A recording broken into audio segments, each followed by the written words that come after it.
here in the Pervis Payne matter. I do have an order here that Ms. Henry provided, and I take it, Mr. Jones, you have reviewed those. I've got a copy of it. Okay. It was filed. You don't have an objection to this, is that correct?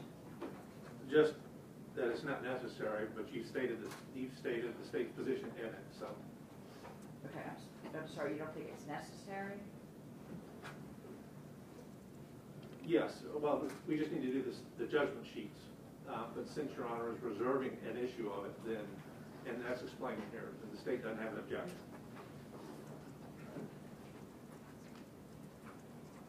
All right, well, the order is vacating the capital sentences of Mr. Payne based on the findings of the experts in this matter that he is intellectually disabled. So the death sentences are hereby vacated or set aside. And now, Ms. Henry, you wish to revisit the sentencing issues. Why don't you just present your position? Thank you, Your Honor. Your Honor, it is going to be our position that Your Honor should sentence Mr. Payne to concurrent life sentences in case numbers 09 and 10.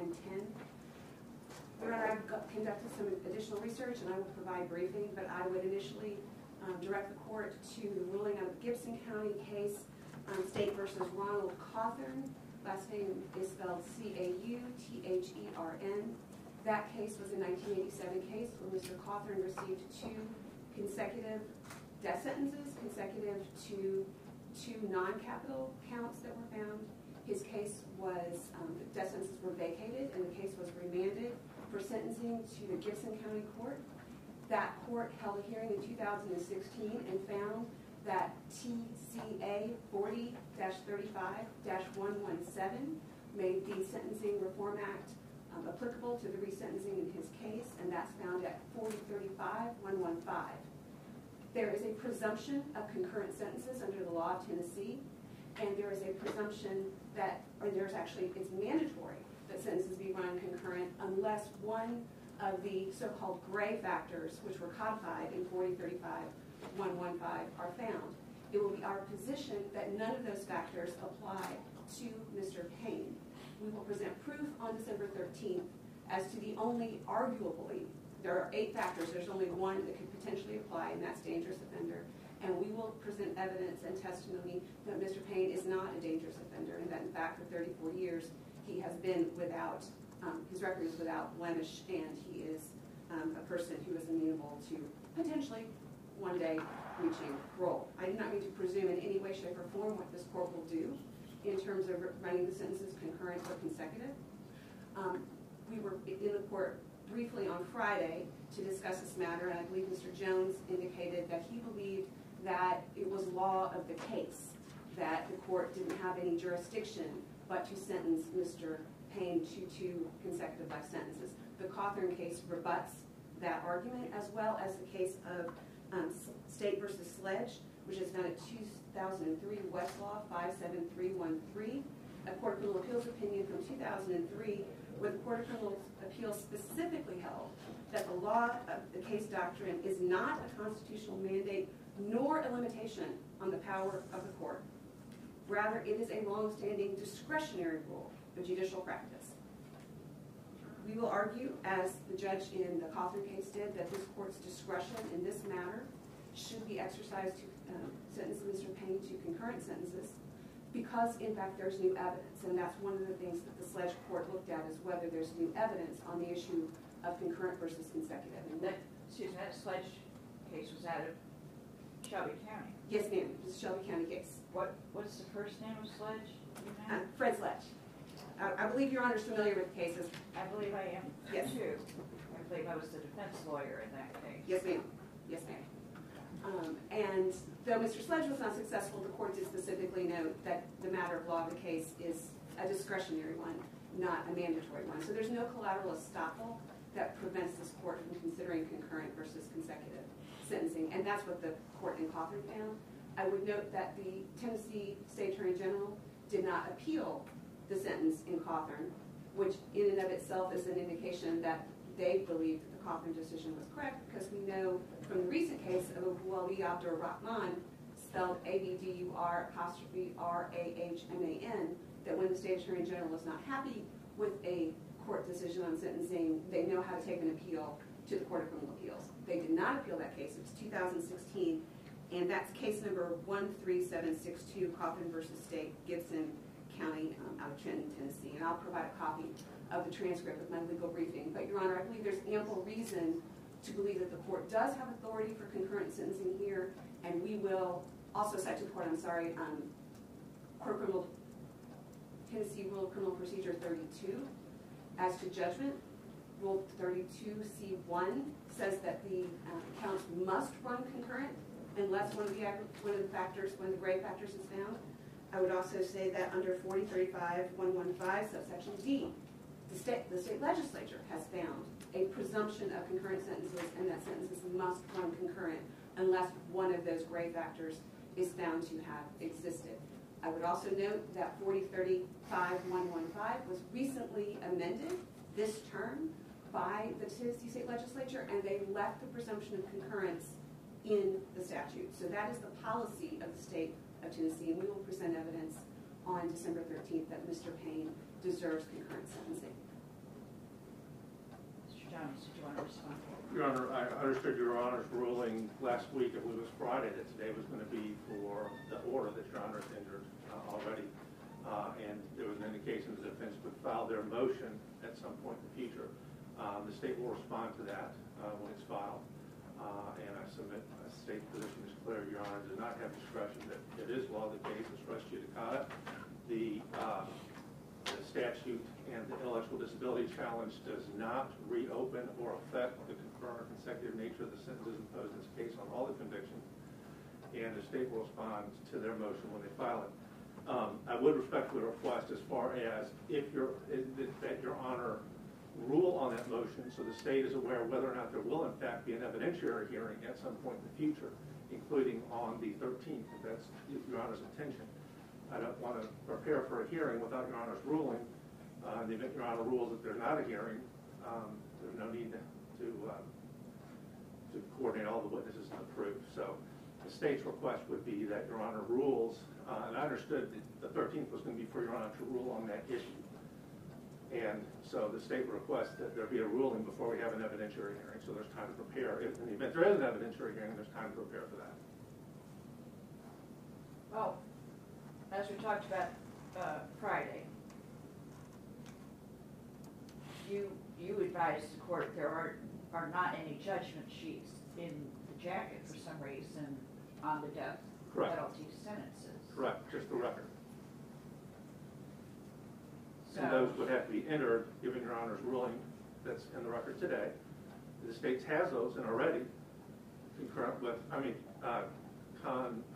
consistent with what Judge Wyman ordered, which was that all three convictions are to be run consecutively.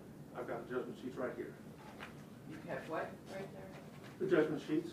Okay, I thought you said they were not available. They are not. There were no, to my knowledge, there were no judgment sheets prepared in 1987. I have judgment sheets that I prepared in light of Your Honor's ruling today, but those judgment sheets indicate that all of the sentences are consecutive, because that's what Judge Wyman had ruled. So I'm not going to sign those. That's, I understand. I think it should be set for a sentencing hearing on the 13th. Well, respectfully, I would request that we have a ruling that the state would consider appealing before we prepare for a hearing on that.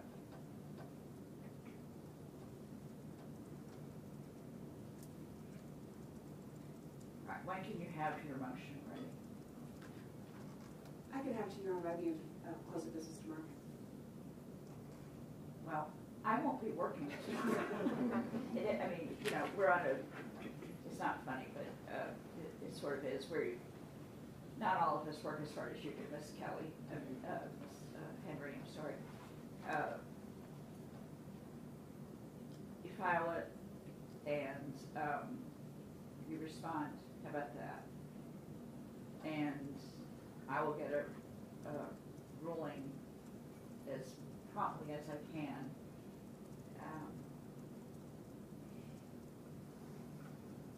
are we? We are almost Thanksgiving.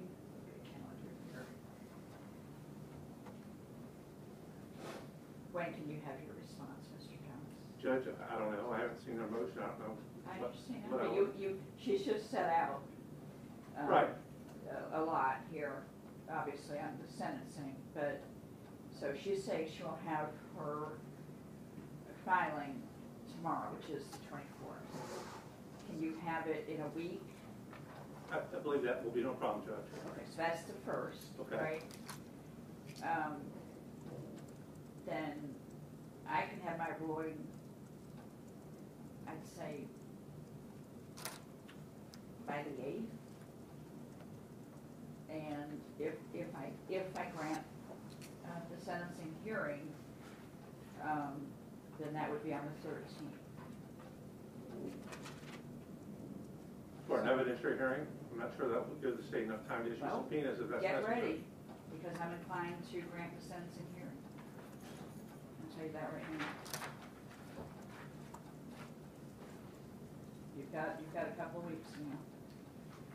If I may additionally, an interlocutory appeal would be inappropriate because we don't know how the court will rule.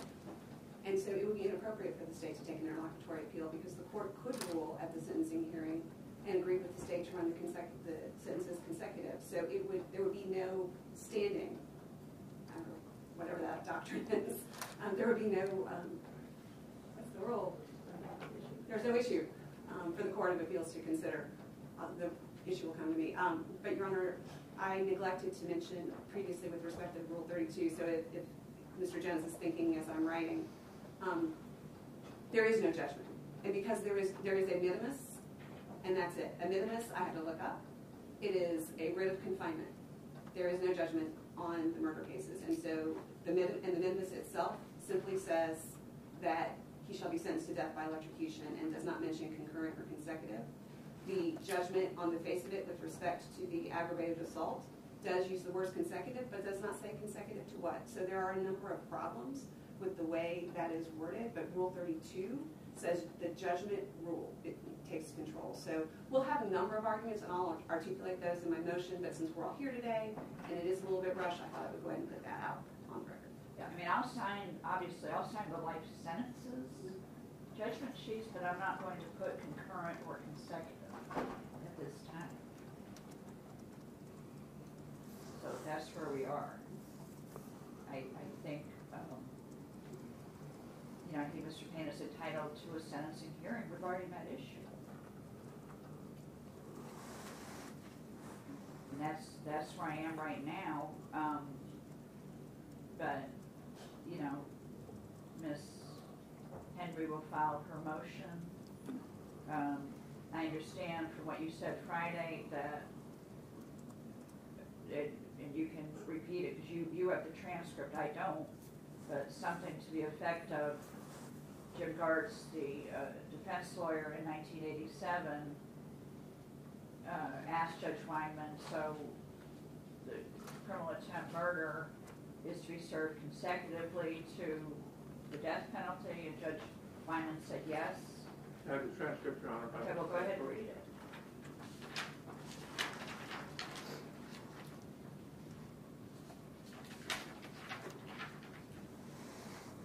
Mr. Gartz says, are all three sentences consecutive? The court responds, all to run consecutive. Yes.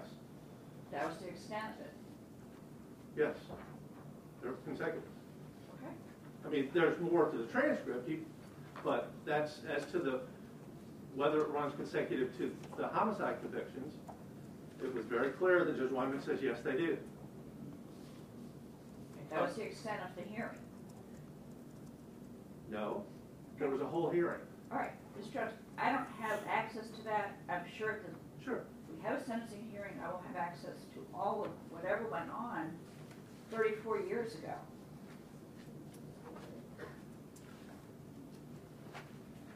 All right, again, today is to vacate the death penalty sentences.